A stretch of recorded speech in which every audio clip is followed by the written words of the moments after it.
नमस्कार। As promised मैं आपके सामने अपने शरीर मंदिर के थर्ड एपिसोड को लेकर आया हूं, जिसमें मैं बात करूंगा अपने शरीर के एक और अंग के बारे में। आइए शुरू हो जाते हैं अपनी किताब के एक्सेप्ट से। आइए अब जरा अपने शरीर के सबसे महत्वपूर्ण अंग है। Let me tell you in the beginning only what I am talking about today is the most important, is the boss of the body, it is the body. Head office इसको कहते हैं। मोस्ट इंपॉर्टेंट शरीर के महत्वपूर्ण अंग मस्तिष्क यानी brain की बात करते हैं। आप लोगों का ब्रेन भी अभी सडनली स्टार्ट हो गया होगा कि ये ब्रेन के बारे में बताना है। चलिए हम देखते हैं। मैं आपको ब्रेन के बारे में बहुत बातें बताऊंगा। हम शुरू करते हैं मस्तिष्क के बारे में। क्या आप जानते हैं कि मस्तिष्क, ब्रेन अपने आप में एक अजूबा है जिसकी तह तक अभी तक विज्ञान नहीं पहुंच पाया है? क्या आप जानते हैं? अभी भी शोध, नए नए आविष्कार जारी हैं इस भूरे सफेद यानी ग्रे एंड व्हाइट 1.5 किलो के पिंड में करीबन 100 बिलियन अर्थात 100 अरब अर्थात एक के आगे 11 जीरो लगाएं, इतने सारे सेल्स हैं। आप शायद चकरा गए होंगे, इसलिए मैं आपके लिए फिर से रिपीट करता हूं। इस जो मैं कह रहा हूं कि ये भूरे सफेद का ग्रे एंड व्हाइट 1.5 किलो के पिंड में करीबन 100 बिलियन अर्थात 100 अरब अर्थात एक के आगे 11 जीरो, इतने सारे सेल्स इसके अंदर मौजूद हैं, जिन्हें यहां पर एक नया नाम दिया जाता है, न्यूरॉन्स कहा जाता है। शरीर के वही सेल्स जब ब्रेन में होते तो उसको न्यूरॉन्स कहते हैं।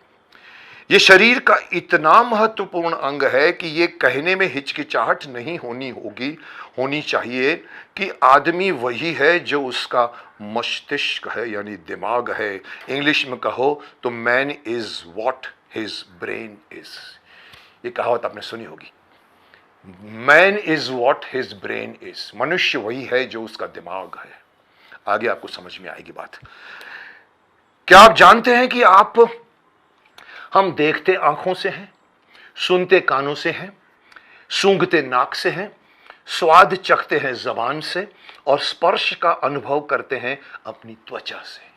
ये तो आप सब जानते हैं, परंतु ये शायद नहीं जानते होंगे, सच तो ये है कि बिना मस्तिष्क के भाग लिए, पार्टिसिपेट किए, इनमें से एक का भी अनुभव आप नहीं कर पाएंगे अगर आपका ब्रेन इसमें पार्टिसिपेट नहीं कर रहा।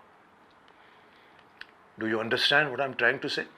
आप देखते आंख से हैं, सूंघते नाक से हैं, सुनते कान से हैं, आप स्पर्श स्किन से लेते हैं, आप खाते जबान से टेस्ट लेते हैं, लेकिन ये सारी चीजें आप तक नहीं पहुंचेगी, ये अनुभूति, अगर ब्रेन बोले I am not taking part in it. आगे बताता हूं क्या मतलब है इसका। दरअसल ये दिमाग ही है जहां हम देखते, सुनते, सूंघते, चखते या स्पर्श करते हैं। ये नाक, कान, आंख वगैरह तो सिर्फ मार्ग है दिमाग तक का अनुभूति को, दिमाग तक उस अनुभूति का पहचानने का। जब दिमाग देखता है तो हम देखते हैं। यानी ऑल दिस ऑर्गन, जैसे ये मेरी आंख है, मेरे कान है, मेरी नाक है, मेरे मुंह है, मैं आपको देख रहा हूं, आप मुझे देख रहे हैं, मैं इस वक्त कैमरे को देख रहा हूं, कैमरामैन को देख रहा हूं, लेकिन मैं आंख से देखता हूं। लेकिन अगर आप मुझसे पूछे, असलियत यह है कि आप दिमाग से देख रहे हैं। यह आंख सिर्फ माध्यम है इस विजुअल को दिमाग तक पहुंचाने की।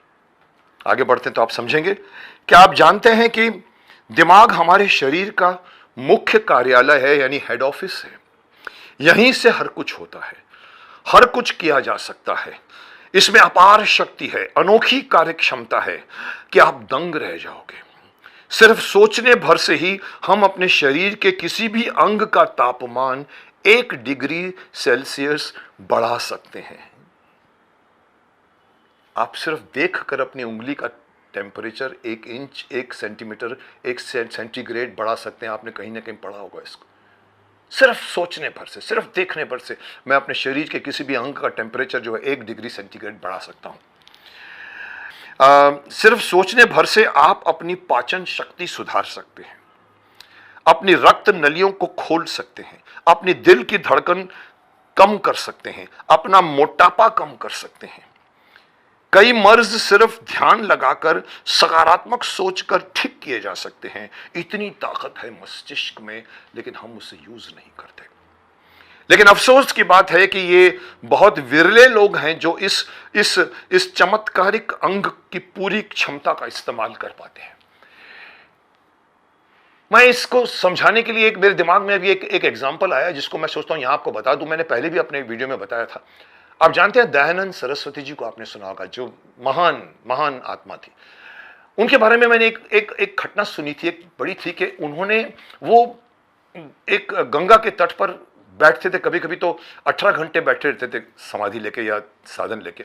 उस वक्त ये रात के ठंड में सिर्फ एक अपना एक जैसे लंगोट टाइप होता है या उनका कपड़े का एक स्टाइल होता है वो पहन के बैठे थे।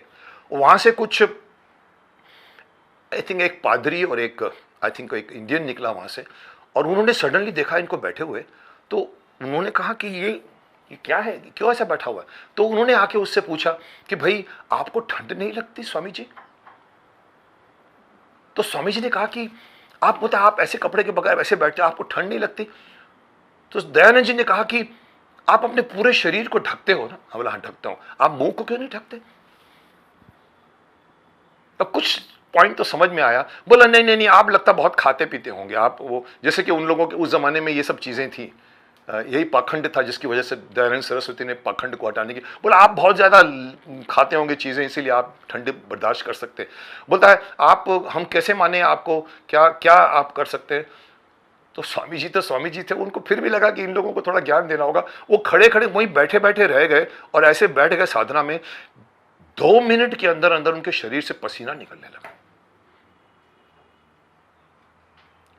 उसको देखकर ये दोनों घबरा गए। बोला कि ये तो बहुत सचमुच महान आत्मा है। वो नमस्कार करके भाग गए वहां से। Now this is what here it is taught कि आप ध्यान लगाकर अपनी टेम्परेचर बढ़ा सकते हैं, टेम्परेचर कम कर सकते हैं, आप अपने शरीर को ठीक कर सकते हैं। आगे बढ़ते हैं। क्या आप जानते हैं कि जिस तरह से आदमी अपने आप को सकारात्मक यानी पॉजिटिव सुझाव देकर ठीक कर सकता है, वैसे ही उल्टा भी लागू होता है। गलत और नकारात्मक यानी नेगेटिव सोच जो होती है वो सेहत को बिगाड़ भी सकती है। हमारे शरीर की लड़ाकू संस्था जिसे हम इम्यून सिस्टम कहते हैं, जो हमारे शरीर में घुसने वाली हर गलत चीज का डटकर मुकाबला करती है, वो दिमाग में होने वाले परिवर्तन से प्रभावित होती रहती है।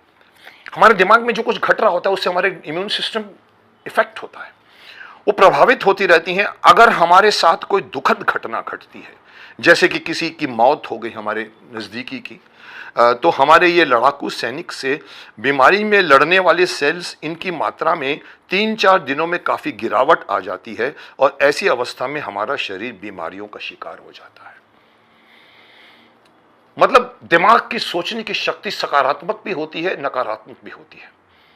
अनुभूति जो आपका दिमाग करता है, शरीर उसको फॉलो करता है। दिमाग जैसे का हेड ऑफिस है। अगर आप सकारात्मक सोचोगे, जैसे कि दयानंद सरस्वती जी ने सिर्फ सोचा कि मेरे शरीर का उन्होंने अपने टेम्परेचर बढ़ाया कि अंदर से पूरे पसीने निकलने लगे, तो वो पॉजिटिव सजेशन था।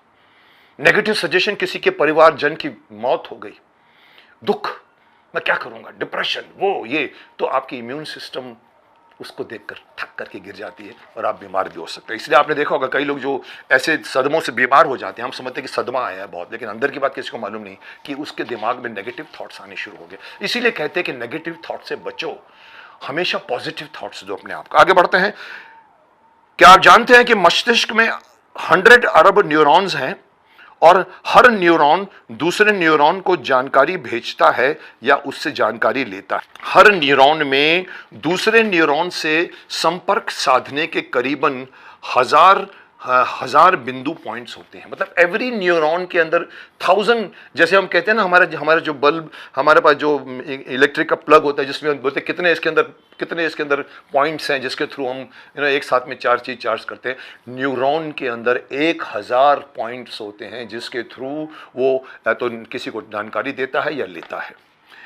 कल्पना करो कि ये अगर सारे जोड़ अगर एक साथ जुड़ जाएं, अगर सपोजिंग ये सारे जोड़ न्यूरॉन्स के हर जोड़ एक दूसरे से मिल जाएं, तो आप जानते हैं कि कितने जोड़ हो जाएंगे? एक साथ सब मिल जाए आपस में कितने जोड़ हो जाएंगे, आप गिनती भी नहीं कर पाओगे। 100,000 अरब यानी 100,000 बिलियन जोड़ जिनमें से जानकारियां भेजी या ली जा सकती है, ये तो फिर दुनिया का सबसे बड़ा कम्युनिकेशन सेंटर, संचार सकुल, कम्युनिकेशन कॉम्प्लेक्स हो जाएगा, जिसमें से इतने मैसेजेस जा रहे आ रहे हैं। लेकिन हकीकत यह है कि हकीकत में ऐसा होता नहीं।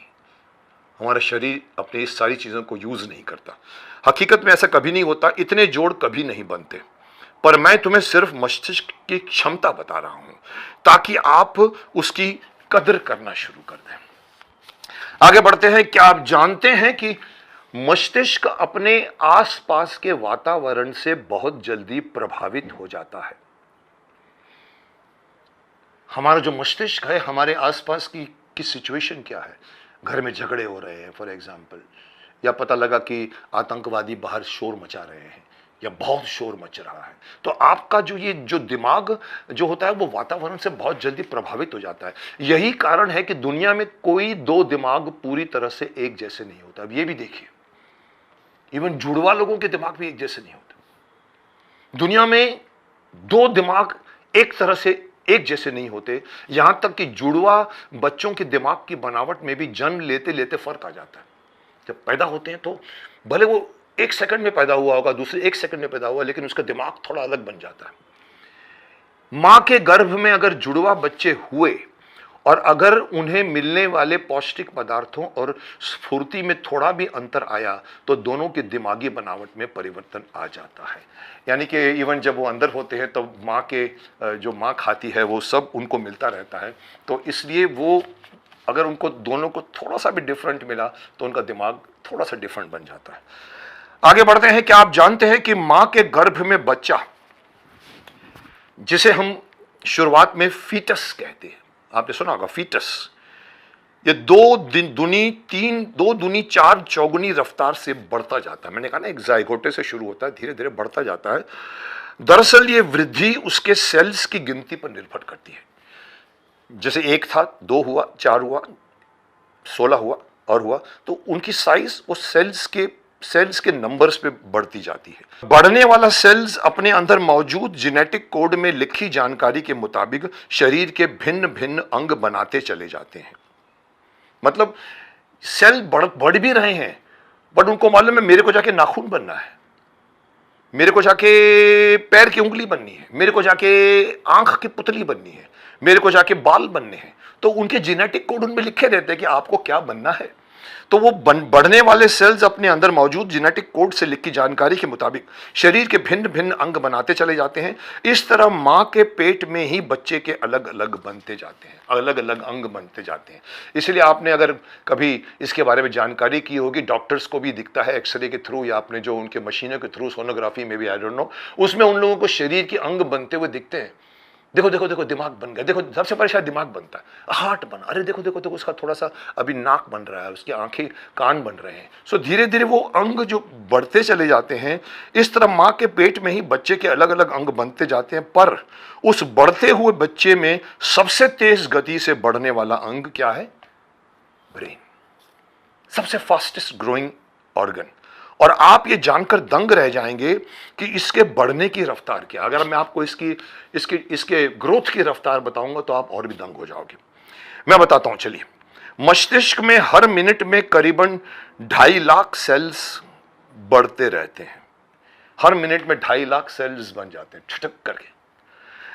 और जब वो बच्चा जन्म लेकर बाहरी दुनिया में कदम रखता है तो उसका मस्तिष्क, जब बच्चा बाहर आता है तो उसका मस्तिष्क उतना ही विकसित हो चुका होता है जितना कि एक वयस्क व्यक्ति का होता है।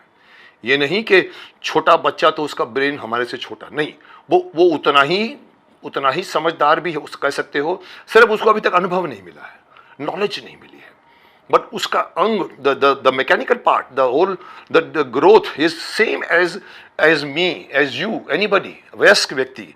अर्थात उसमें सेल्स की गिनती बढ़कर 100 अरब हो जाती है। मतलब जब वो 9 महीने का बच्चा बन के बिकता है तो उसके अंदर सेल्स 100 अरब तक पहुंच जाते हैं। है ना, इसे हम कह सकते हैं कमाल की वृद्धि। आप में से कई लोग सोच में पड़ गए होंगे कि ऐसे ही घर में पैसे बढ़े तो कितना मजा आ जाएगा। आज तो वर्ल्ड कमर्शियल है, आपको ये सुनकर लगा हर मिनट में 2.5 लाख, यार ऐसे मेरे बैठे बैठे हर मिनट में 2.5 लाख रुपए आ जाए तो कितना मजा आएगा। तो आप लोग सोचोगे अगर ऐसा ही पैसे बढ़े तो कितना मजा आ जाएगा। पर अगर बुद्धिमानी की बात जानना चाहो तो समझ लो कि बुद्धि से बड़ी कोई संपत्ति नहीं है। पैसा पैसा है, बुद्धि बुद्धि है। आगे मैं आपको और भी बहुत सारी जानकारी है, मैं समझता हूं कि मैं थोड़ा सा विश्राम लेकर बैठ के आपको सुनाता हूं, क्योंकि बड़ी कॉम्प्लेक्स जानकारी है ब्रेन के बारे में। जितना ब्रेन आप लोग लगा रहे हो उतना ब्रेन मैं भी लगा रहा हूं। तो आगे बढ़ने के लिए मुझे थोड़ी सी एक धृष्टता करने दीजिए, मैं आपको आगे बैठ के सुनाता हूं।